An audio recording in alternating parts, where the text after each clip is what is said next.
political firestorm has broken over the way a new chapter of war with Iran was set in motion, and at the center of the controversy is a claim from a familiar figure in Washington circles. Former Secretary of State John Kerry has offered a blunt public account of how sustained pressure from Israel's leadership, long rebuffed by American presidents, finally found a yes that transformed years of restraint into a month-long campaign. Kerry's account is not a policy brief. It is a searing personal chronicle of backroom pressure, repeated appeals, and an argument about the human cost of acting on overstated promises. He says that Prime Minister Benjamin Netanyahu repeatedly urged successive American presidents to approve a sweeping, decisive strike on Iran, a strike framed in the telling as a surgical blow that would fracture Tehran from within and trigger uprisings that would bring the regime down. For decades, Kerry says, that argument failed to sway administrations from different PP parties. Former presidents George W. Bush, Barack Obama, and Joe Biden, he says, each answered no. Then Kerry says the answer changed. He paints the moment not as an inevitable escalation, but as a deliberate choice by a new administration that perceived a strategic opening where others had seen only risk. He describes the evolution of a dismissed idea into a full plan and then into action, a campaign that, in Kerry's account, became known as Operation Epic Fury.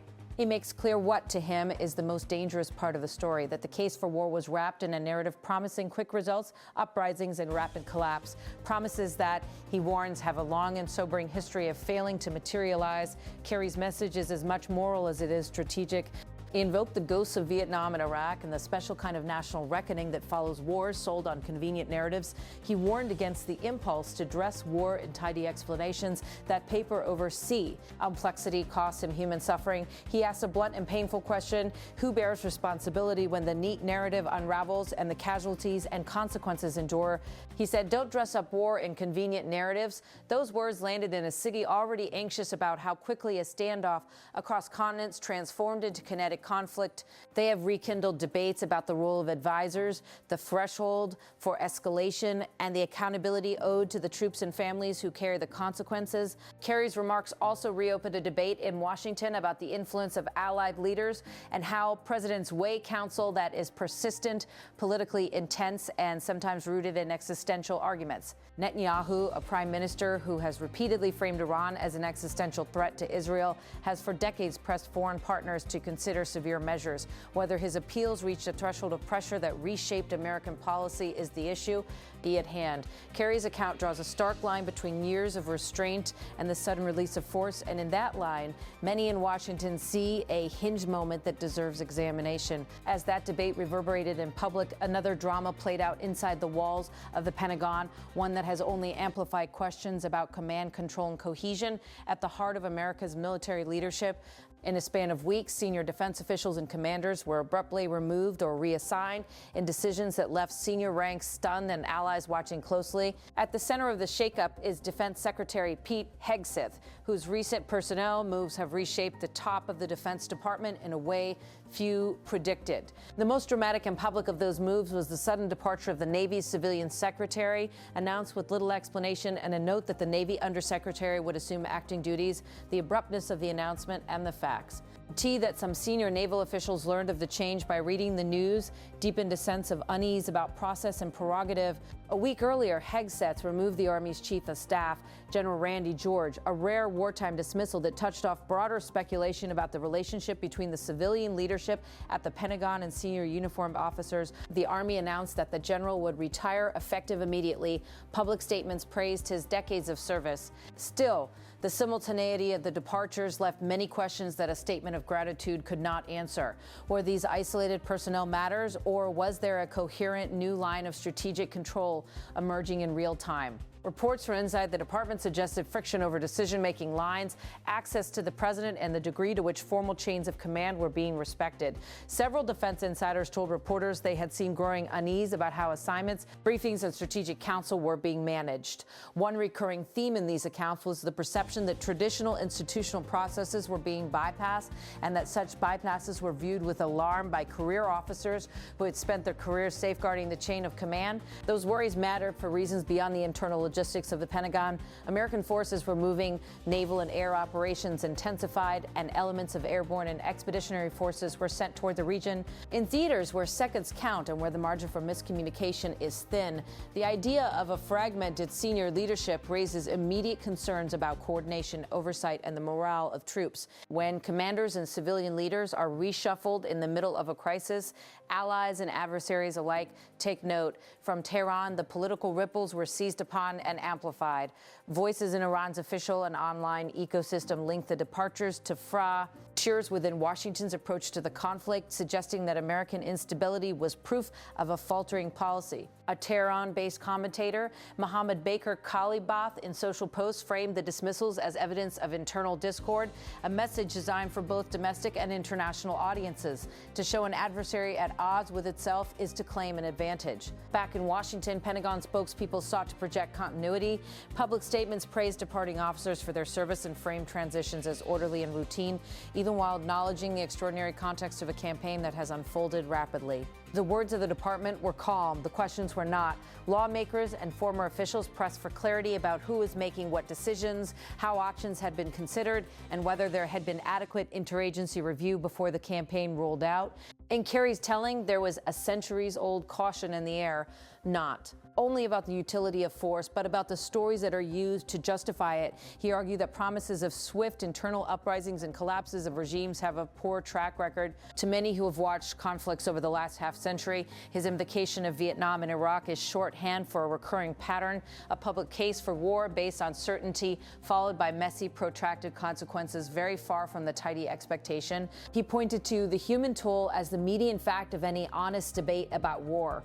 He spoke of lives carried into battle and the long shadows that war casts on families and communities long after the headlines move on. Kerry's admonition that policymakers should be candid with the public about the limits of what military force can achieve is part moral suasion, part practical counsel for a democracy that must own its choices. For his part, the Israeli prime minister has long argued that threats must be met decisively to his supporters' decisive act. It prevents larger conflicts and deters future aggression. To his critics, the case for sweeping strikes has often been built on worst-case readings of intent and the belief that regime change can be compelled with a single well-placed blow. The friction between those worldviews, restraint versus risk, caution versus audacity, is not new. What is new, many observers say, is how quickly the balance between them shifted in this moment. Complicating the debate is the role of the president and the nature of his relationships with allied leaders and with his own advisors. Where previous presidents refused to greenlight such plans, the present administration's willingness to move was a strategic decision of enormous consequence, and one that arrives on the back of decades where the calculus about Iran has been shaped by diplomacy, covert pressure, sanctions, and at times direct military action. That calculus now appears to have been reset in a compressed time frame, and observers wonder what institutional lessons will be drawn. At the heart of the story are two overlapping questions. Who recommended what and on what basis were those recommended what and on what basis were those recommendations accepted or rejected? Kerry's testimony suggests a continuity of advice from one leader to another and a persistent set of warnings that were repeatedly dismissed, first by those who led America during other crises and ultimately by an administration that judged the time different. That judgment, whether right or wrong, set into motion military actions and administrative decisions that are now being scrutinized not only for their legality and efficacy, but for their morality. This is not simply a Washington quarrel. It is an argument with consequences for sailors at sea, for air crews on alert, and for soldiers and families who will bear the permanent weight of decisions made in smoke-filled rooms and across secure lines. It is an argument that involves allied relationships and regional partners whose own domestic politics and security concerns are intertwined with American choices. There are immediate practical consequences to consider. Rapid changes at the top of the Defense Department can disrupt planning cycles, delay approvals, and strain relationships with regional commanders who need steady guidance. They can also erode the confidence of rank-and-file service members who depend on clear leadership in times of heightened tension. For allies that rely on American support and coordination, the perception of turbulence in Washington can raise questions about future commitments and operational synchrony. For critics of the recent actions, the pace and scope of the campaign raise further questions about proportionality and strategy. The promises that were used to make the case for an expansive strike, promises of quick internal collapse and limited blowback, will be measured against what actually unfolds on the ground. If those promises prove to be wishful thinking, the gap between expectator And reality will not only erode public trust, but will reshape the geopolitical landscape in ways that are difficult to anticipate. For supporters, the campaign is a decisive correction to a strategic threat, an attempt to reduce long-term risk by confronting it. They will point to the necessity of bold action when diplomacy seems exhausted and when the perceived costs of inaction are measured in growing capability and emboldened adversaries. To them, the dismissals and reshuffles at the Pentagon are a reassertion of civilian control and presidential authority at a moment of national danger. What remains clear in the aftermath is that major decisions about war and peace cannot be divorced from the way they are explained and justified. Kerry's plea and the broader chorus of caution he echoes is a reminder that the words used to make a case for war carry consequence. They shape public will, inform congressional oversight, and ultimately decide whether a nation walks into a prolonged conflict or finds a way back to negotiation. As Washington sorts through the immediate personnel changes and as the campaign in the region continues to unfurl, there will be a series of questions that demand answers. Who pressed for the operation? What assessments were made about likely outcomes? How was dissent handled within the interagency process? And perhaps most important, how will policymakers and citizens account for the human cost if the outcomes fall short of their promises? In a democracy, those questions do not simply fade. They accumulate like interest on a debt until someone pays them.